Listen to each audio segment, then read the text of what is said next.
Good morning, everybody, and welcome in to the Farzy Show here at the Steven Singer Studios. Hope you had a wonderful, just spectacular weekend of watching the Sixers almost blow a lead against the Pelicans, then handling their business against the Pistons, and then also a spectacular weekend watching the Phillies win one game on Friday, and then blowing them. It was one of those things where I wish I could have said, I'm not even mad, I'm impressed. But there was nothing funny about that on Saturday night. And then Sunday, yesterday, they just get blown out of the water, and plenty of water talk a little bit later in the show. But good, blown out of the water by the Atlanta Braves. Come on, man. What were they doing all weekend? I got to be honest, and we're going to get to this. Our guest today is Hunter Brody, and he's a man for all seasons. I needed a man for all seasons today, so he'll join us on the Zatos Investments guest line a little bit later in the show to kind of help me go around the horn of all the bad that was Philadelphia sports over the weekend, mainly in the Phillies department, but the Sixers don't get off scot-free in all of this, but at least they won their games, which was nice. But here's what you got. Let's start off with Friday night. Friday night, Zach Eflin's on the hill, pitches a good game, great game. Your bats are there for you, 12-2. You just blow them. You blow them out of the water. So that was great. You saw Odubel Herrera hit a bomb. You saw Alec Boehm playing well in that game. You really just saw everybody kind of come together, including Adrian McCutchen, who the second I dub not an everyday player, he's like, ha, you fool. And then he starts playing like he's with the Pirates again. And it's funny because whenever we talk about Adrian McCutchen, we're always saying, he's not the MVP Andrew McCutchen anymore. Well, at the plate, he just might very well be that. In left field, his defensive capabilities, not so much. However, at the plate, you've definitely started to see that come around for him. What has bothered me the most about his fielding ability is that that's something that's never supposed to really leave him. And knowing where the wall is, for instance, all right, that's getting into Saturday's game. Knowing where the wall is, for instance, that's something he should know at the with the man of that has that much experience. But anyway, they win on Friday. All is right with the world. You're feeling good, like they're going to really build on this. 5 in a row for the Phillies at that point. And they got Vince Velasquez on the mound on Saturday, who for the most part, since becoming a starter, has pitched very well. I mean, other than one inning in a 4-inning performance that he had against the Colorado Rockies, he's been a pretty good starting pitcher for the Phillies this year.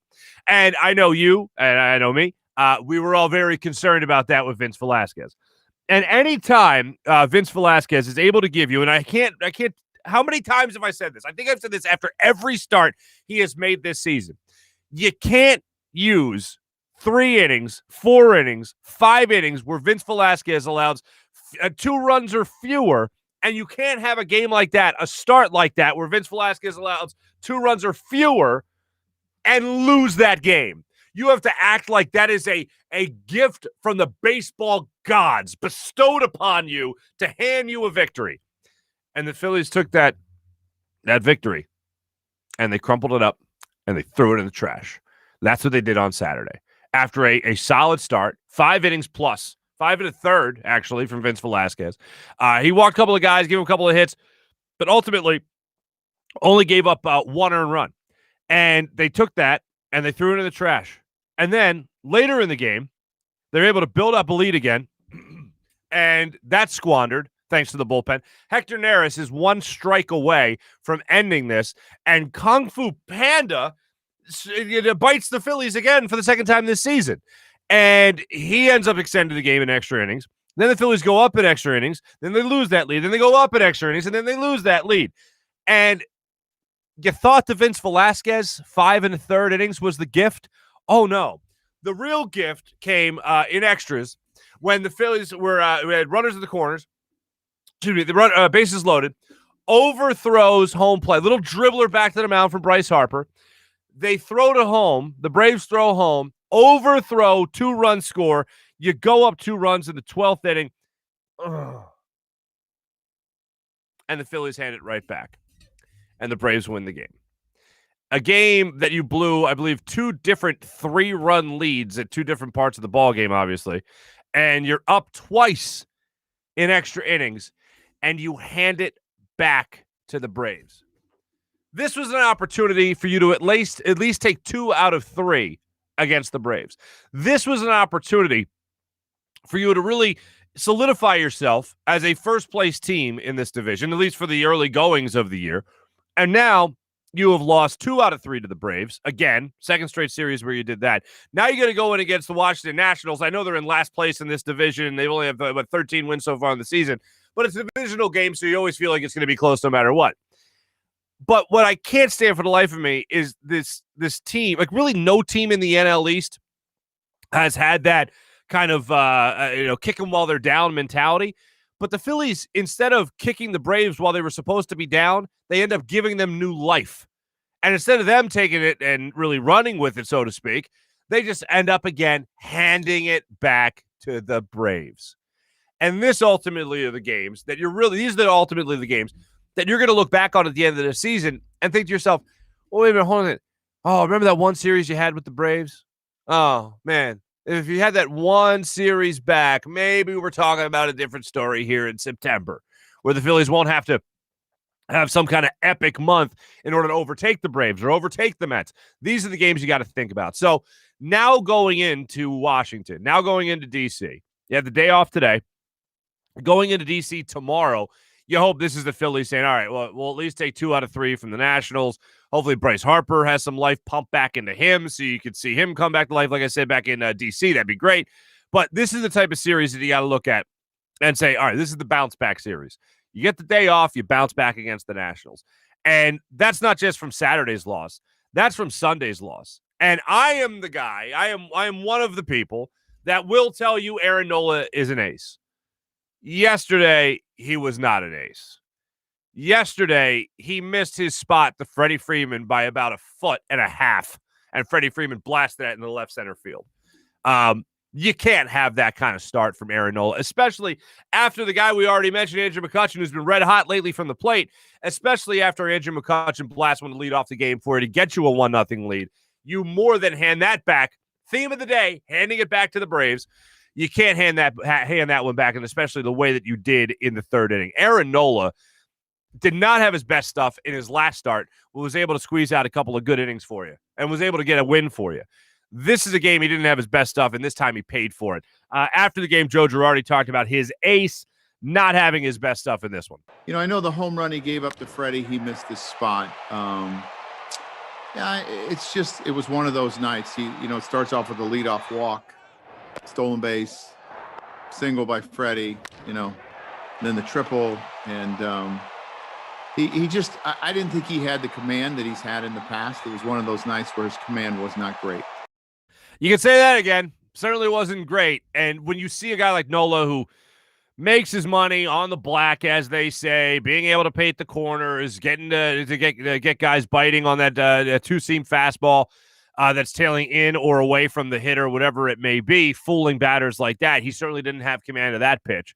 And when I saw, you could see it you saw it right there. You see JT Realmuto start on the outside against Freddie Freeman and then come all the way back across the plate. Like, that's not something that that drastic of a movement is not something you're used to with Aaron Nola. And that's unfortunately all he had for himself yesterday. There were a couple of moments that you could have capitalized on, but still the Phillies, they were, I believe, 0 for 11 with runners on base and 1 for 7 with runners in scoring position. To me, this was the type of game that you had to make a statement. And I thought going into it with Nola on the mound for you, you're going to make that statement. He was going to be the guy to shut the door and say, we're not going to lose 2 of 3 twice to the Braves. And ESPN even showed this about some great plays or great moments that have happened, close calls rather, that have happened in the NL East. And ESPN was all over this on the broadcast last night. But yesterday, you're watching it, and they re-show Alec Boehm from a couple of weeks ago, oversliding, or rather not touching home plate, and he still was awarded the run. The Phillies were awarded the run and later the win. They're a bad call, essentially, away from losing 5 out of 6 to the Braves in Atlanta. After starting off the season great with a nice sweep of the Braves to get things going, here we go again, handing it back to the Braves. Here's my hope, with it being still early in the season, obviously. Here's my hope. You take the day off, as you are, go into D.C., take 2 or 3 for the Nationals. I'm happy. Hell, sweep the Nationals. The back end of your rotation is actually going to be better than a lot of people have anticipated. So go ahead in there and sweep the Nationals, and let's party from that point on. That'd be nice to see. That'd be nice to see. Last thing on the Phillies before we bring it up again with our friend Hunter Brody coming up in a minute. Joe Girardi said something that I don't know why it irks me so much, but I believe I heard it Saturday night, and then I know I heard it yesterday after the game. That's baseball. And I know Cliff Lee would say that, every once in a while when he get really banged up and they really tune him up as a starting pitcher for the Phillies. That's baseball. We all know there's going to be ups and there's going to be downs. But in a game like this, where it was really the rubber match, as some say, in a game like this, where you needed your ace to be an ace after you blew a game the way you blew it, in my opinion, in the young year, you're 32 games into this season, 33 games into this season, the most devastating loss that you've had so far, by far. And then you think about, once again, being up in the 11th inning. First off, being up going into the 9th inning, blowing that lead with 2 outs and 2 strikes on Pablo Sandoval. And then you're up in the 11th, and then you're up in the 12th, and then you blow those 2 leads again later in the game. So, yeah, that was the second 3-run lead in the 12th inning. You blow those leads, and you can't even have your ace pick you up in the final game of the series is what will be mind-numbing until the Phillies get back on track once again. So, yeah, fingers crossed they do it against the Nationals. Let's hope that that's the way it goes down. Sixers, they're winning games. And I'm not going to harp on awful things with the Sixers because Joel Embiid at least went out of his way after they blew out the Rockets last week. He went out of his way to say, yeah, these wins don't do much for me because we're supposed to win these games. We're not playing good teams right now. So then they go on to face the Pelicans, and they build up, I believe it was an 18-point lead. I think it was the most they led by in that game. And they go up 18, and you see that lead start to dwindle away and dwindle away and dwindle away. And then, thank God, you get a huge 3 from, I believe it was Seth Curry. And then you have a huge 3 from Tobias Harris. And then you get a nice little runner in the lane from Tobias Harris. And then the Sixers didn't lose the lead after that. We talk a lot about guys in like the Phillies lineup, for instance, getting hot at the same time to be able to carry this team. That was an example of 2 guys getting red hot for you. And Joel Embiid had some points down the stretch there as well. Yeah, another great game. But overall, just talking about the last 5-6 minutes of that game where they really had to start pulling away from the Pelicans again, or at least taking control of that game against the Pelicans, that's where Seth Curry, that's where Tobias Harris, and that's where Joel Embiid really stepped up for you. Ben Simmons had some great defense in that game as well. But overall, down the stretch, you had to make sure you squeeze out a victory against the Pelicans. And that's what they did because they want to stay atop the Eastern Conference in that number 1 seed. And then they play the Pistons, and they pretty much had their way with the Pistons.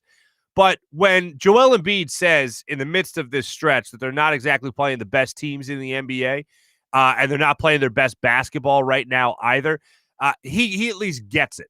And when you hear that from the best player on your team, when you hear that from your MVP candidate in the league, it at least makes you appreciate the fact that they know the worth of these games right now. And nobody should be going, oh, look, 6 in a row, 7 in a row, 8 in a row for the Sixers. Oh, they definitely, they're going to have a cruise control through the rest of the playoffs, or through the playoffs. That's not going to be the case at all. But when you hear it acknowledged, you at least know that they're getting exactly what they should be getting out of these games, which is they're doing what they're supposed to be doing. And that was a theme a lot from last year. So now they have a day off today. They face the Pacers, and really you got 4 games left in the season. You got 2 games as your magic number. All you're looking to do at this point is just be healthy going into the playoffs. And one of the things we're going to get into with Hunter when he joins us in a second, with BRODES, is how Doc Rivers is using this bench. I am of the mindset everything that's happening right now is a very simple concept. Doc Rivers is making sure people are healthy for the playoffs. Doc Rivers is also giving last-minute auditions to guys that he may or may not be using in the playoffs. Plus, you never know who's going to get in foul trouble. You never know who might get hurt. So this way, you at least have guys that are ready to go in case you do need them come the postseason. Not that I'm rooting for it. Of course not. But if you're a head coach, I think you have to manage expectations with these guys, and you're going to want to keep them drawn in for as much as possible. I don't think you're going to see Furkan Korkmaz much in the postseason, if at all. I don't think you're going to see even that much Shake Milton in the postseason, but I think you're still going to see Shake Milton. The guy that you'll see most consistently is Dwight Howard to give the minutes off to Joel Embiid. But everything we're seeing right now of this healthy mix of players being in, off the bench, into the game, and all that stuff, all you're seeing right now is Doc Rivers keep his guys in some fine game shape, have guys feel like they're competing for spots in a playoff rotation, and keeping them fresh, keeping them sharp, rather, for the postseason, so that if he needs to call upon some of these guys, he can do it. Tyrese Maxey, I'd be shocked if he got significant run in the playoffs and the Sixers were within 20 points, put it that way, late in the fourth quarter. Anything Doc Rivers is doing right now with the bench, I know what he said as far as getting those guys in, having bench games and all that. That ain't happening in the playoffs. All this right now is coach speak. It's a coach managing his roster in the last 4 games of the season. And really, if you look back on the last 7 games of the season, is all this is right now. Some people might be worried. I'm not really worried. Outside of the Phillies, outside of the 76ers, and again, they're up against the Pacers tomorrow night in Indiana. The Flyers wrap up their season tonight. Just for any Flyers fans that want to hit me up in the comments here, has this season, or like really, in all honesty, this season was such a disappointment.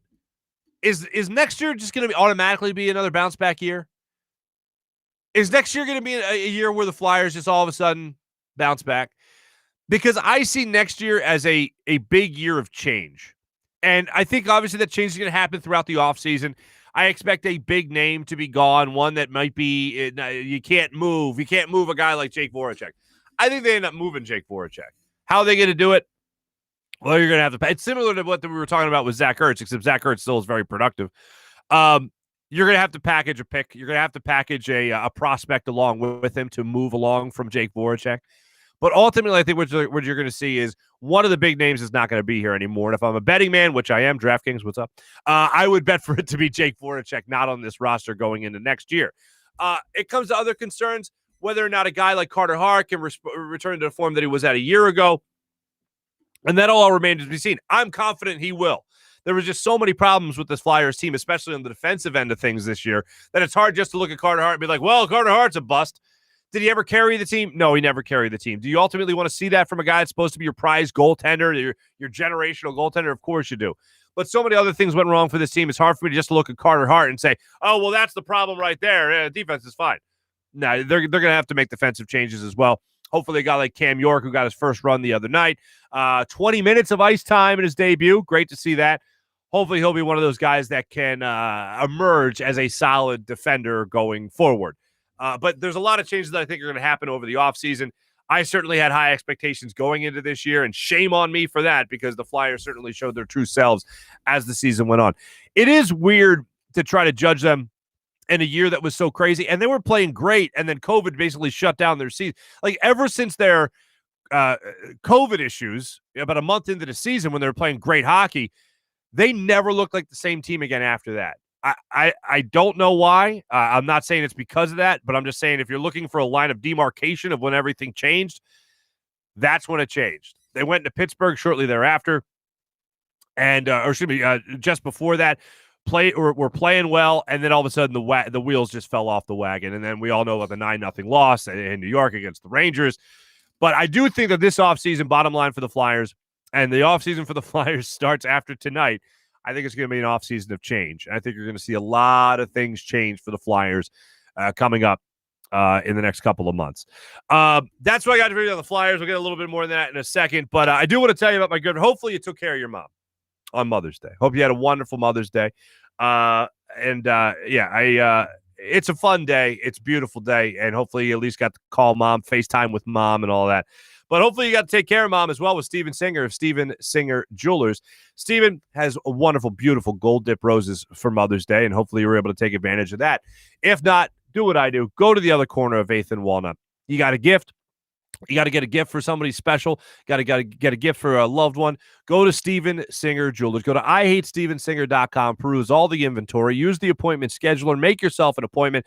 And go down to the other corner of 8th and Walnut where real jewelry experts will walk you through everything. They'll make you feel comfortable. When I went in to get my engagement ring, I walked in. They showed me the Ready for Love diamond engagement rings, and they were beautiful. I looked at some other inventory. Ended up going with the beautiful princess cut for my wife. She loved the princess cut, so that's what she got, the princess cut. And like I said, real jewelry experts will walk you through all of this. So if you're feeling intimidated, you don't know what you're doing, you don't feel confident, relax. Steven Singer's Real Jewelry Experts are there to help you through every step of the process.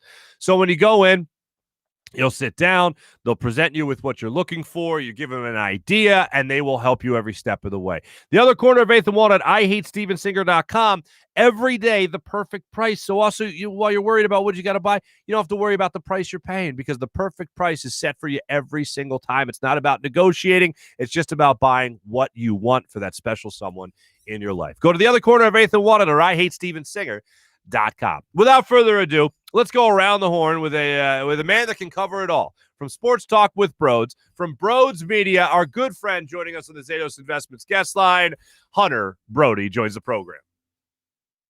Joining us now on the Zatos Investments guest line, we need a man for all seasons. We got not just a man for all seasons, we got BRODES Media, Hunter Brody joining us right now. What's up there, Brodes? You know, just hanging in there. This Phillies team's going to be the death of me. Last night, I ate a gallon, not the full gallon. I ate it out of the gallon, though, the carton. Chocolate chip cookie dough, baggy hoodie, baggy sweatpants, sad movie after that Phillies loss. I guess it was 2 days ago at this point. And it was miserable. So I'm hanging in there. Wow. See, there's a difference between you and me. I eat that, and like right away, I balloon 30 pounds. You eat that, still looking svelte, my friend, so there's a positive. Well, there's a reason why we're about chest high. You know what I'm saying? Yeah, exactly. Right. It was. Now, I got to be honest. I didn't watch Saturday, and we're going to cover the Phillies. We're going to cover the Flyers. We're going to cover the Sixers as well. But I was watching that. I wasn't watching the game Saturday night live. I was watching it on my phone, like getting the updates. And the reins of them, I had a family thing going on, so I had to go back and watch that horrid affair. But I'm following it, and I'm going, oh, good. Oh, crap. Oh, good. Oh, crap. Oh, good. Oh, my God. What? Now, you ended the night eating a gallon of ice cream. That's good. I ended the night with a couple of glasses of Jack Daniels, so that's how I cope. I don't know which one's healthier. But going through the emotions of that game, everything was not just for that game, but everything was going great through the weekend. The Sixers were eking out wins. The Phillies were up in the ninth inning there. They were going to take 2 or 3 from the Braves after sweeping the Brewers. Everything was right with the world. And then it all came crashing down. How are you holding up right now? I'm trying my best. I really am. You know, what crushed me the most in that game, everyone's been hard on Joe Girardi, and I've actually taken somewhat of a step back and said, you know, this team's 18-17 right now. Are they 18-17 with a different manager? The answer is yes, in my opinion. I think they're an 18-17 type of team. So I think this obsession with Joe Girardi's being horrible is somewhat overblown. I didn't love the double switches. He moved Gene Segura out of the game in that horrible loss that they had in the extra innings. He also moved Alec Boehm to first base, put Scott Kingery in there, moved Brad Miller. The double switches have been head-scratching. But here's what I know. My point is this.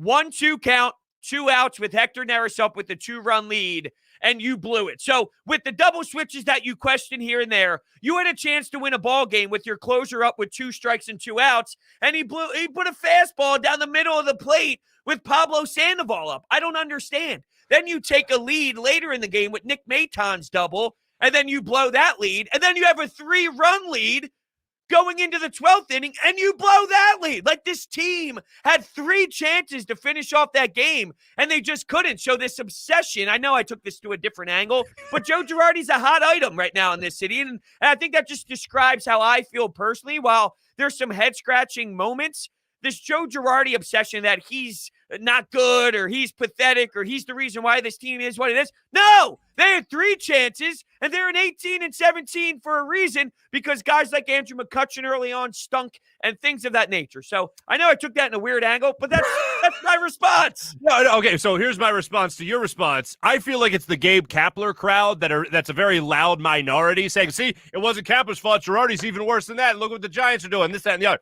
That's more so what I think it is more than anything.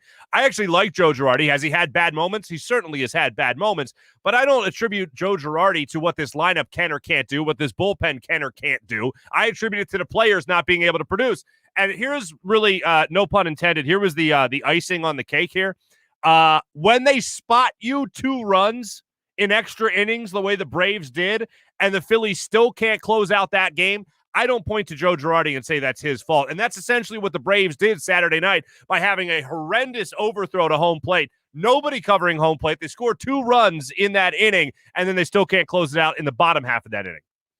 Yeah, and heading into that third game of the series on Sunday Night Baseball, I had 2 questions that I was asking myself and asking the team. And unfortunately, they failed both of them. It was, and unfortunately for Aaron Nola, the team put him in this position, but can your number one guy stop the bleeding for you after such an emotional, for what is an emotional May loss? Can your number one guy shut the door? He was embarrassing, leaving off-speed pitches to Dansby Swanson up in the middle of the plate. What are you doing here? And then missing location with fastballs to Freddie Freeman.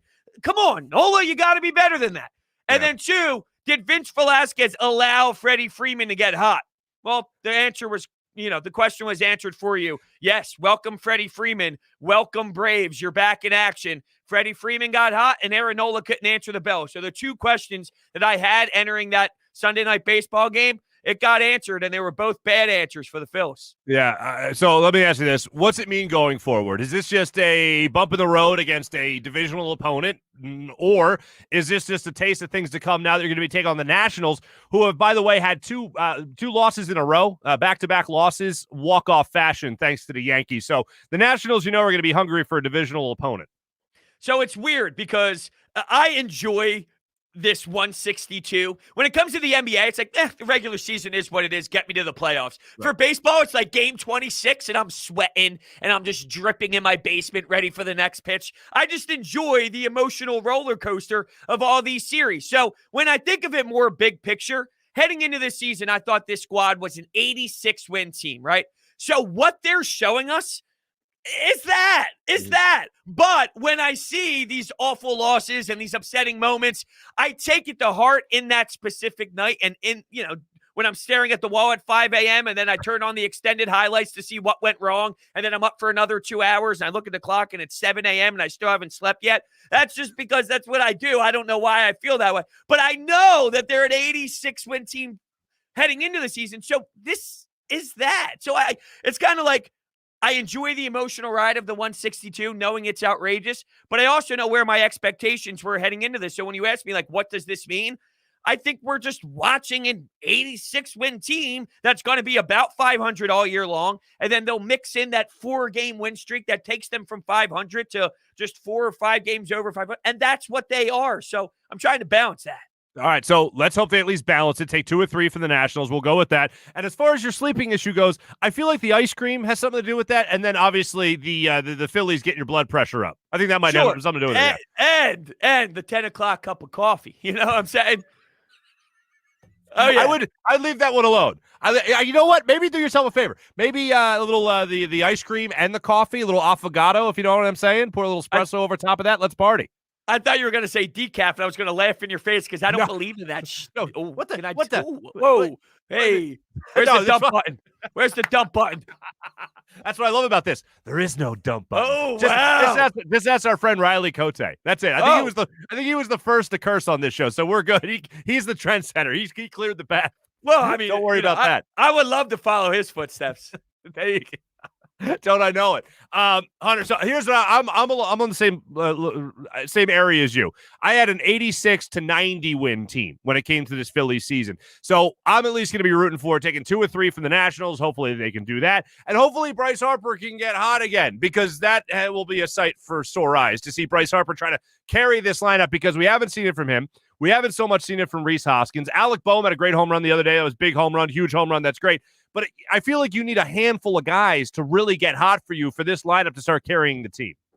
You're not wrong. And I think the team put together nice wins against Milwaukee. I do feel part of that is they had 7,000 players on the IL, but you got to take it. You got to take advantage of that. But I don't think it's ironic that when Andrew McCutchen actually sees the baseball and swings the ball, swings the bat very well and produces, and Odubel Herrera gives you I'm going to say this very lightly, the best production you've gotten out of the center field position, which is not great. It's just better than anything else you've ever gotten to this point, that the team started to play better baseball. Now, I look at a guy like Alec Boehm, and I love everything he brings to the plate offensively, from going the other way and 2 strikes. It doesn't matter. He finds a way to do it, but he's close to 200 right now batting average-wise. We need to see that climb. We need to see Bryce get hot. Reese was real hot, giving you doubles, giving you home runs. Now he's batting 7th, while Gene Segura is the hottest hitter on the team. You got to find a way to collectively somewhat figure that out. But Gene Segura, geez, what the hell got into him? I love it. Happy to be back. Happy to be back. That's for sure. And as soon as I say Andrew McCutchen isn't an everyday player, he has the hottest stretch he's had since really joining the Phillies. Defensively, I don't know what is going on. I have no idea how to describe. I don't know how to describe it. No, it's like it's not even like an age thing. I don't think it's just a matter like a guy of his age, 32, 33 years old, should have a feel for where the wall is on Saturday night. He didn't have that. And then tonight, bobbled the ball again in left field, and he's done that, 2 different times over the last 2 games, and you've seen it time and time again from him in left field throughout the season. Yeah, and when he was hitting 150, 160 in that range, there was this part of the fan base that said, he's just finished, he's washed. And I kept saying, there's no way in hell. He's not 46, okay? There's something still in there. He doesn't have the resume that he has if he was going to go from 250, which 250 is a shell of himself compared to what he was in Pittsburgh. But if he's a 250 guy, I'm satisfied with 250. He's not 150. He's not 160. He'll get back to that. And now he is. So I look at him defensively and I go, there's no way he's this bad defensively. So I'm waiting for that snap to happen on that side of the ball too, because it's clearly happening at the offensive side of the dish. No, I agree with that. And the other thing is, I'm not the type of guy that's like, batting average doesn't matter. But when it comes to a leadoff hitter, you do want to see that on-base percentage a lot higher than what it is right now. And if he can get that up, that's where I'll be a lot more excited to watch Andrew McCutchen take some ABs. And right now, he's making me excited to watch baseball. Watching Andrew McCutchen play, at least at the plate right now. Left field, not so much. All right, that's the Phillies. Hopefully they, like I said, take 2 or 3 for the Nationals coming up here. They have the off day, they reset, whatever, and hopefully that's what they do. The Sixers now. Like I said, all was right with the world Saturday night when the Phillies were up on the Braves, and it looked like they were gonna win. They were gonna take at least 2 or 3 in that series. And all was right with the world when the Sixers were up about 15 or 20 points on the Pelicans. Then the Pelicans came storming back, but at least the Sixers were able to nullify that surge and get the win against them, and then follow that up with a win also. Friday night against the Pelicans, and then Saturday night against the Pistons. The Sixers right now, I think, are just hitting that groove where they just want to, as you said, get through the regular season in the NBA, which is like, all right, let me know when the playoffs start. And that's where they'll really start hitting their stride. But right now, I feel like the Sixers are in cruise control mode. How about you? Yeah, I agree. They're just playing, especially because every team that comes up on their schedule, no Zion, no Steven Adams, no Brandon Ingram. Then you play the Chicago Bulls. There's no Vucevic and there's no Zach LaVine. Every team they play, they're missing so many guys, and it's the product. It's the NBA. It's the backstretch of the regular season. It kind of is what it is, but I don't have a hot take with the Sixers, but I have something to throw out there that maybe it's not a hot take. I have a tiny, tiny concern, and it's actually Doc Rivers. And here's what I want to throw out there. All right, I love Doc. Obviously, he's a big part of them being a first seed, and I love his professionalism along with the entire coaching staff. But when I hear him say that he is going to throw an 11-man rotation out there, that's not a winning formula. It's not. And when I dial back to what happened last year with the LA Clippers, Paul George, and a very biased Paul George, may I add, mentioned that when they were up 3-1, the approach was, we'll be fine. There's 4 games left. We're up 3-1. We'll win one of them. We'll just do what we always do. We'll win one of these games. We're too talented not to. And when you hear him speak after the last game, he mentioned about the bench. I'm not going to overreact to one game. I've seen my bench. I know what my bench is. So is there something to the Doc Rivers stubbornness that means we're going to see an all-bench lineup in the playoff? If you're going 11 deep, and I'm giving him the benefit of the doubt, he's too smart to know you can't go 11 deep. But if I base this off of his track record, is there something to be said maybe about that 5 to 7 minutes of bench play with all bench that concerns you? Maybe I'm going out on a limb and going out too far in of a reach, but something scares me about the 5 to 7 bench minutes that we might see from this team. All right. that is a piping hot take. All right? I know you started it off by saying that's not a hot take. Hey, it's a little hot take right there, my friend. All I'm saying is I want to see, here's my 8. I want to see 8. All right, Starting five, Starting five. George Hill. Gotcha. Dwight Howard until they play the Bucks in the Eastern Conference Finals. Then the stretching of it won't work, and you'll use Ben Simmons. But that's for another conversation. And then number 8 is Matisse Thybulle. There's my 8. That's my 8. All right, that's your 8. So no Shake Milton. No, he's too inconsistent. No. Okay. All right. See, now I'm glad you mentioned that because I think Doc Rivers, I think the direction he's going with the comments he made was a very simple thing. As a head coach, you want guys to think that they're going to be getting playoff minutes. So you want to keep them interested. You want to keep them drawn in until the playoffs hit, and you really got to start to make a decision. But if Shake does go in there because you need some offensive firepower and he's been hitting shots, whatever it might be, he's been hot, then I'm fine with that. But I think Doc Rivers is smart enough to know that you're going to have to go a lot of defense, especially if you do get that matchup with the Nets. Matisse Thybulle will get that run. You're obviously going to be spelling Joel Embiid a lot of minutes here and there, so it's going to come down to a lot of Dwight Howard, and you're going to need somebody to run that second unit anyway, and that's where George Hill comes into play. I'm not afraid. Here's where I start to get concerned. I can understand going to 9. When you push to 10 or 11, if I do see that, if I start to see Tyrese Maxey, if I do start to see Furkan Korkmaz, no mas. Draw the line there. But I think that's what Doc Rivers is doing right now by making that comment. Making the guy, because he's still got to get these guys to play, 3-4 more games left in the season. At the time that he said it, 5 games left in the season. So I think it's more a matter of him managing the expectations of his roster as opposed to making promises. And I can agree with that. 9, I'm cool with. I'm not over. And this is one thing that I tell myself. If this is my biggest worry, the 5 to 7 minutes of the bench, the Sixers are in a great spot, my friend. So that's where I kind of look at it. But no, I am worried about this bench thing because as much as I joke around about the 5 to 7 minutes, those are, what if the other team goes on a 12-2 run if he goes all bench? Or what happens if, whatever, the league goes from 20 or 8, geez, if they're up 20, that's amazing. But I love this hypothetical. Let's keep going, bro. If they're up 20 and the league gets cut to 12 and you got to call a timeout, who knows? But I can live with Shake as a 9. All I'm saying is there is something with this bench rotation that I think Doc is tied to that I'm a little afraid of. But when you have a superstar like Joel Embiid, they overcome a lot of flaws. I go through this all the time. No NBA championship team is perfect. LeBron overcomes that. Steph Curry overcomes that. Your superstars overcome your flaws. And one of those flaws might have to be the inability of Ben Simmons to shoot a basketball. But I digress. Don't get me wrong. I'm still in the school of Ben needs to shoot that outside shot. I'm not the end-all, be-all with it, but I will say that it does need to happen at some point. But I want to make a bet with you, my friend. I want to make a bet with you. I will bet you, and you don't have to match me, nothing. I'm just saying, I will tell you right now, if you have a game in the playoffs where the Sixers aren't in the midst of a blowout, it can't be a blowout, it can't be a 20-point game. So I'll make the line there. If the Sixers have a game where they have 9 different players play at least 19 minutes, I will give you $50. Boom. Okay. $50. All right. And I'll buy you a gallon of that the ice cream, the chocolate chip cookie dough or whatever it is. How about that? Oh, that's how confident I am. That's how confident I am. Well, guess what? I hope I lose this bet. How about that? I hope I lose this bet. You're now the biggest Doc Rivers fan out there. No, I know you're a fan of it. I am. I don't want to, just to be clear, I love Doc. I love where we are. That is my tiny concern. But as I said, if that's my biggest concern is a tiny concern, well, then guess what? We're in a great spot. We are in a great spot. We're in a great spot. We're in a great spot. Now, hey, you know what's not a great spot? The Flyers. How's that for a transition? So they wrap up the season tonight against the Devils, 7 o'clock, puck drop, South Philadelphia, blah, blah, blah, horrible season, blah, blah, blah.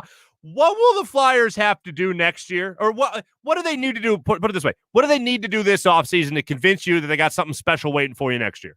Well, I don't know if they're going to have something special unless it's the track record of miss playoffs, make playoffs, miss. At this point, they're going to be making the playoffs.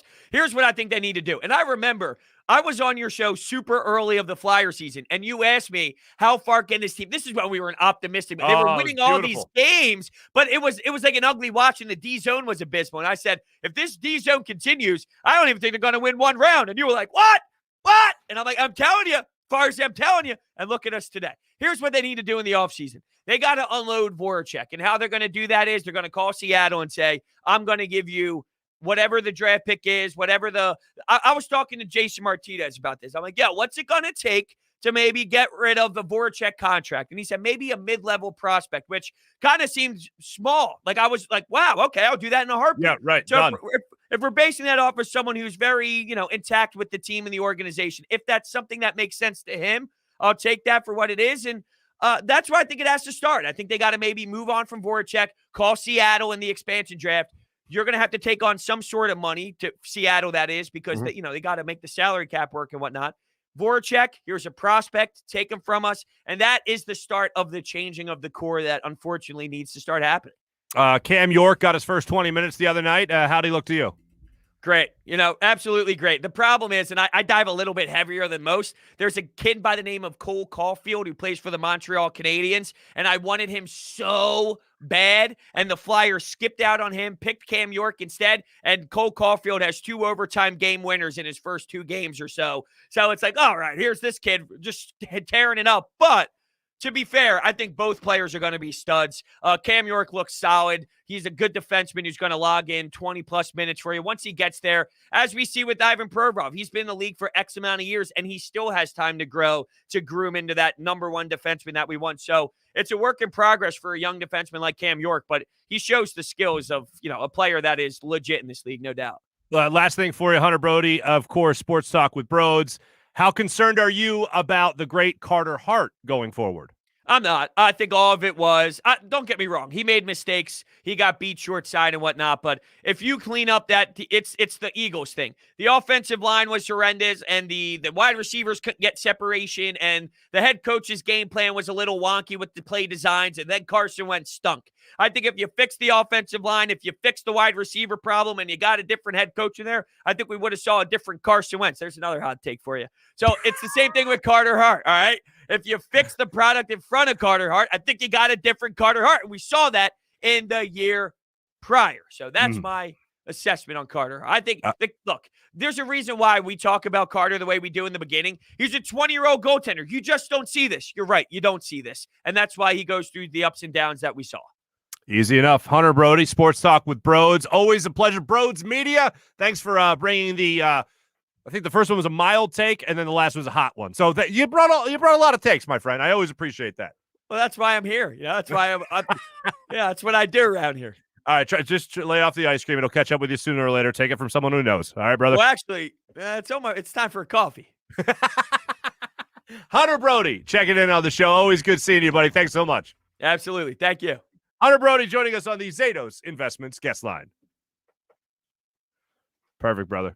Dude, my thanks once again to Hunter Brody joining us there on the Zatos Investments guest line. I think Brodes is more excited about the gallon of cookie dough ice cream more so than the $50. And I don't fault him for it.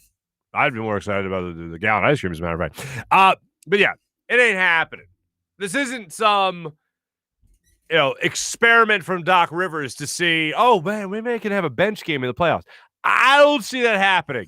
This is all just coach speak. This is all managing expectations. This is keeping guys sharp in case he does need him in the playoffs, trying to keep them as sharp for as long as possible in case he needs in the playoffs. The rotation, I believe, is set. And you might have more than the typical 3-man bench. You might have a little dash of 4. Like I said, yeah, George Hill, Dwight Howard, and Matisse Thybulle. And then I think you're also going to have Shake Milton because I do believe Doc Rivers likes his offense, and especially if he is hitting shots for you, or if you do need an outside shooter, Shake Milton I think could be that for you. I'm good on Furkan. I don't think we need to see Furkan, as I said, but I don't think you're going to see Tyrese Maxey either, unless it is a blowout. But everything else, the 9 different players playing in the 19 minutes, that's a thing of the regular season, and a thing for the regular season only. So my thanks once again to Brodes, and I love the comments and some familiar names on here I haven't seen for a while. So I'll get to you guys in just 1 second during our social media check-in, and then we got our morning rush coming up, and then we got our big bets segment for you to wrap up the show as per usual. But first, let me tell you about the great people at PHLSportsNation.com. Check out our friends over at PHLSportsNation.com. That's PhiladelphiaSportsNation.com. A local Philadelphia sports site covering your favorite teams across blogs, and social media. Philadelphia Sports Nation, enhancing your Philadelphia sports fan experience for you, the Philadelphia fan. Now, let me tell you about Zatos Investments. Crushing it in the Philadelphia real estate game right now.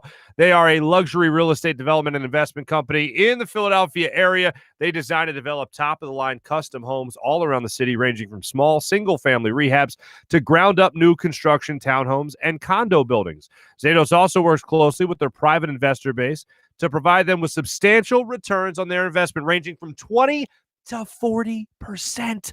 Like I said, these guys are just killing in the Philadelphia real estate game right now. To see some of their properties and learn how you, too, could invest with Zatos Investments, reach out to info@zatosinvestments.com or simply check out zatosinvestments.com. I've been telling you about FanUp and how great this app is. It is so much fun. The days of playing fantasy sports alone are over. They're dead and buried, ladies and gentlemen. So that's why you got to hit up FanUp. Go to the App Store, download the FanUp app. You can rise on the leaderboard by getting points. For instance, if you go up in the FanUp app right now, you download the app in the App Store. You get use promo code FANUP. You get 2,000 bonus points right out of the gate. So you can rise on their leaderboard. You can win cash. It's the only place you can win brand prizes as well, like a pair of Jordans, Peloton bike, all sorts of great stuff with FanUp. You can make bets with your friends, talk trash, exchange gifts, everything like that on the message board. It's a great time to use FanUp. Squad up with your friends as well. May the best fan win with FanUp. You can be the real MVP. How about Steak and Maine in the heart of Northeast Maryland? Fine dining. Whether you like a more upscale steakhouse, maybe a casual bar, maybe patio, you'll enjoy the highest quality prime meats, fresh seafood, world-class oyster bar at Steak and Maine, and freshly prepared sushi. My man, Tony Cavada, if you don't follow him on Instagram, follow him on any social media platform. Mouth-watering, all right? Mouth-watering food. Succulent steaks, all right? And amazing seafood. Got to check out Steak and Maine. They also have an extensive wine list, including Cavada Cellars wines from his family to your family. Every day, they're open for lunch, dinner, or Sunday brunch. I know their crowd for Mother's Day was absolutely incredible. Check out Steak and Maine in the heart of Northeast Maryland. Voted #1 place for steaks in America by the Travel Channel and Cooking Channel. Check them out for yourself at steakandmaine.com. Go there for more information. Let's jump in now to our social media check-in, brought to you by the good people of Steak and Maine at steakandmaine.com. See, a lot of people on my side regarding Doc Rivers and that playoff rotation, as we were talking about with Hunter Brody. Let's jump into some more of the conversation here. Matt's checking in, saying good morning. Matt, same to you. It's T-Bro says, not once, not twice, but 3 times they crumbled it up and threw it in the trash. That's in reference to the Philadelphia Phillies. And that's exactly what they did. That's what I was saying at the top of the show. And I'll go back to this. You can't have a game where Vince Velasquez gives you 1 earned run over 5 1/3 innings of work and you lose that game. You can't have any game at any point during the season where you're up 3, you blow that lead. You go to the 9th inning, your closer comes in, you're down to your final strike, and then you blow that lead, which at that point was only 2-run lead. Then you go into the 10th inning, you go up a run, you lose that. You go into the 11th inning, you go up 3 runs, you lose that. Every single time you looked at the Phillies to put the Braves away, they ended up blowing that lead. They go up 1 in the 11th, they blow it. They go up 3 in the 12th, and they blow that as well. You can't have that happen. And then if you're Aaron Nola, you can't have a 4-inning performance. Like, I get not having your best stuff. In your previous start, you didn't have your best stuff. You still helped your team win. This was a game where you didn't have your best stuff, and after that, you didn't have it. You couldn't battle through anything. And I played the clip for you earlier. Joe Girardi was talking about his command. Yeah, command was way off. You can't be the ace of the staff and have that type of command in that big a game against the Braves. You're a blown call at home plate away from being 5-6 against the Braves in Atlanta. All right? Losing 5 of 6 against the Braves in Atlanta. You can't have that. You can't blow a game like that where Vince Velasquez starts and plays that, where pitches that well for you. And you can't have a game, if you're Aaron Nola, where you're supposed to be the ace of the staff. Get off to that putrid of a start, first and foremost, in that game, and then never be able to regroup and only give this team 4 innings. And let's also talk about this with him. Only give this team 4 innings after a game that went into 12 innings. And how many bullpen arms did you need? 6 the previous day? Come on, man. You can't have that. What else do we got here? That's T-Bro. Thanks. Mally's checking in. Good morning, Mally. Appreciate you. Luigi's checking in here saying he's nervous with the Phillies, showing some flaws. Yeah, me too. I thought we were supposed to have a much better bullpen this year. And Hector Neris, for giving us those heart palpitations and making us think he was about to blow a game, but actually ended up saving it. Man, he made up for lost time with that Pablo Sandoval home run, that's for sure. Pete's checking in saying A-Rod stinks. I'm glad you brought that up. When I watch Tony Romo or when I watch any player who I really didn't like call a game, I'm like, I always have to tell myself, you just didn't like him as a player. And I didn't like A-Rod as a player. And I try to separate the two, right, when I'm watching the game. Yeah, no, A-Rod's terrible.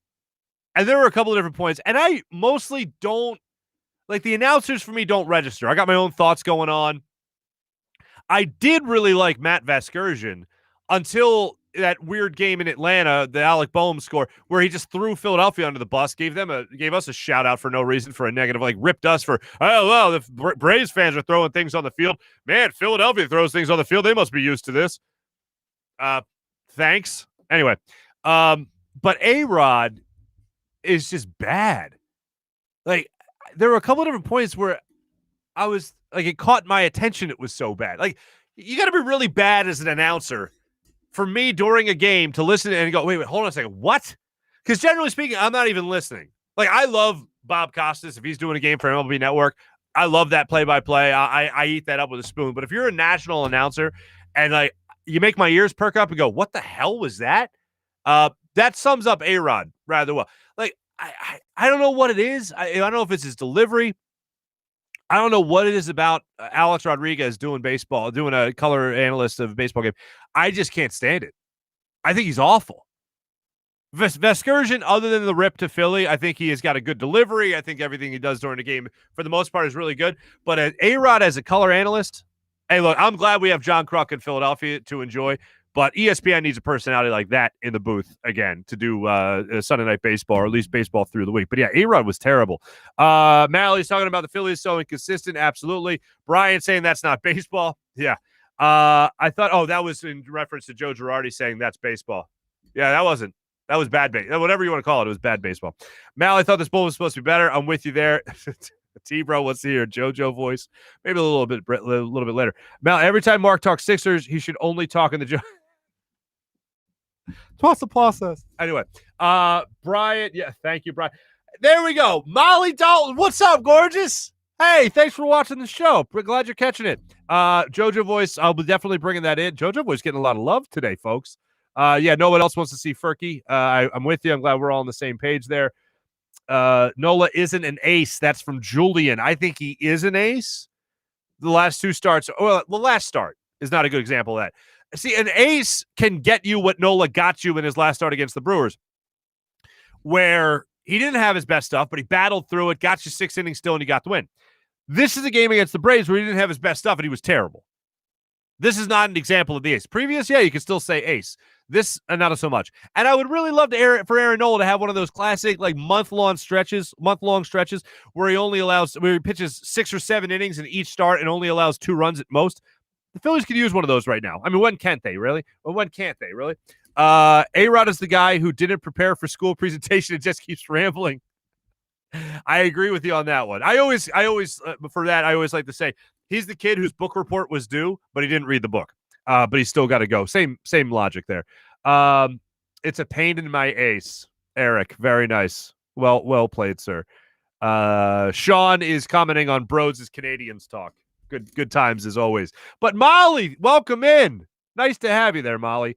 I know we had one or two other drop-ins from our fine listening and viewing audience. Dan Schwartz checking in. Not happy with the defense across the board, to be honest. Really, in anything in Philadelphia sports, the defense has been bad. I mean, pitching in baseball has not been good. Defense in general, Andrew McCutchen, once again, very bad.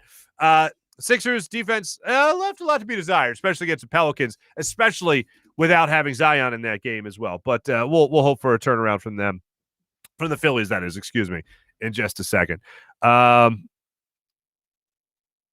Jacob, how come you don't call any of us gorgeous except Molly? Well, because Molly's gorgeous. And I know Molly. I'm looking at the rest of you guys. feel left out. Jacob, you're gorgeous. How about that? Or Jacob, handsome. You're a handsome guy. And maybe because, Jacob, you don't have an avatar. You don't have a picture.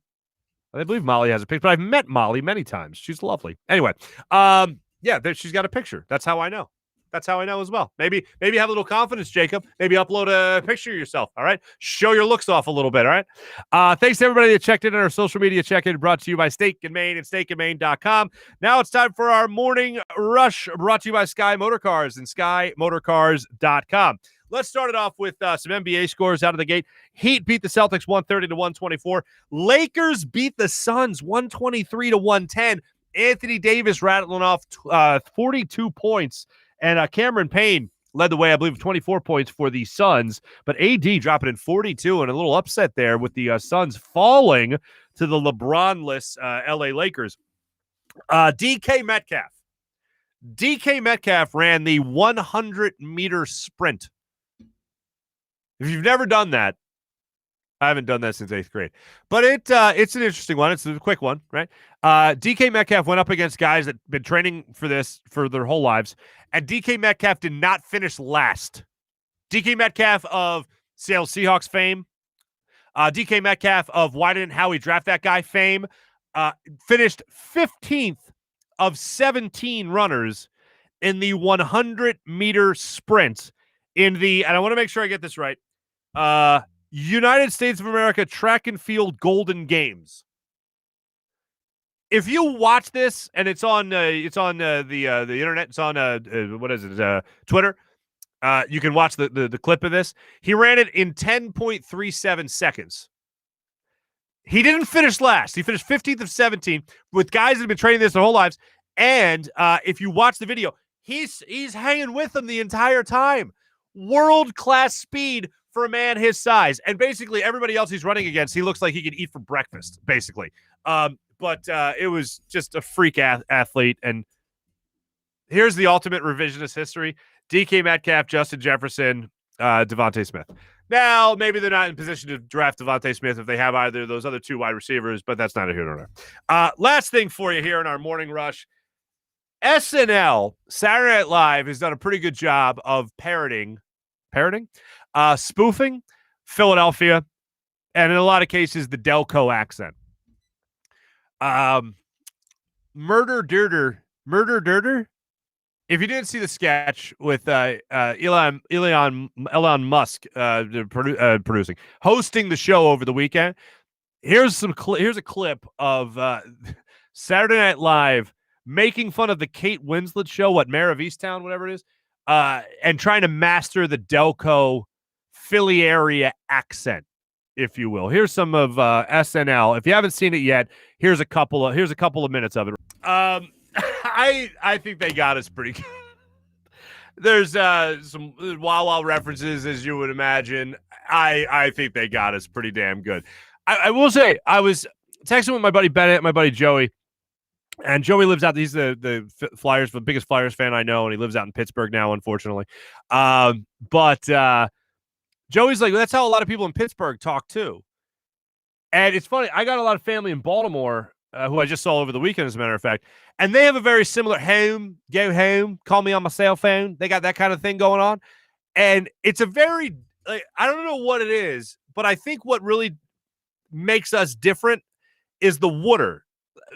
That's a unique thing to us. But a lot of times, everything else, I won't hear the Philly until I hear water. But a lot of times, the home, the way that, we'll say that's very, I feel like that is not as specific as we think it is to our region. But with all that being said, the other references, the gritty, home run, the Philly fanatic, home run, the cousin thing, home run. And as someone who comes from a ginormous family, oh, yeah, that guy's my cousin, and that's my cousin, and that's my cousin, that whole thing. That's, I will also say, is very unique to Philadelphia there. So I will say this, they got us pretty good. And yeah, Elon Musk. Thank you, John. Not Elion. Yeah, I watched his opening monologue. I didn't catch the whole episode, but I caught that, and I caught the monologue. It was pretty good. The back and forth with his mom was a little weird. What else do we have? Oh, we have people. It's T-Bro saying, I have a picture. Handsome, T-Bro. Handsome is all get out. Jacob's going to check back with us tomorrow when he has another picture uploaded. So there you go. So that was our morning rush, brought to you by Sky Motorcars and SkyMotorcars.com. My big bet for you tonight: Golden State is -2.5 going up against the Jazz tonight. I wanted to double check that for you real quick. I think they're +2.5 going up against the Jazz. I'm actually going to take the Warriors tonight +2.5 at home against the Jazz and see how that goes for me tonight. I missed my bet for you, unfortunately, on Friday. I was wrong in my bet. All I remember, I was wrong. Oh, I think I took the Celtics. What an idiot. Anyway, I broke my streak of, I think I had hit 6 in a row for you. So the Celtics, I don't know why I ever bet on the Celtics. I'm an idiot, and I apologize for my stupidity. Ladies and gentlemen, that's the program today. So I like the Warriors tonight, +2.5 going up against the Jazz. So take those Warriors tonight. Thanks for watching. My thanks for Hunter Brody joining us today on the Zatos Investments guest line. This Jim Hyden produced the program. This is a Buzz Sports and entertainment production. Thanks for watching. Thanks for listening. Make sure you hit subscribe on our YouTube page as well as Twitch. Thanks for watching. Thanks for listening. Have a great rest of your day, everybody. We'll be back here tomorrow, Tuesday, on a fine Tuesday morning. Have a great rest of the day, everybody. Take it easy.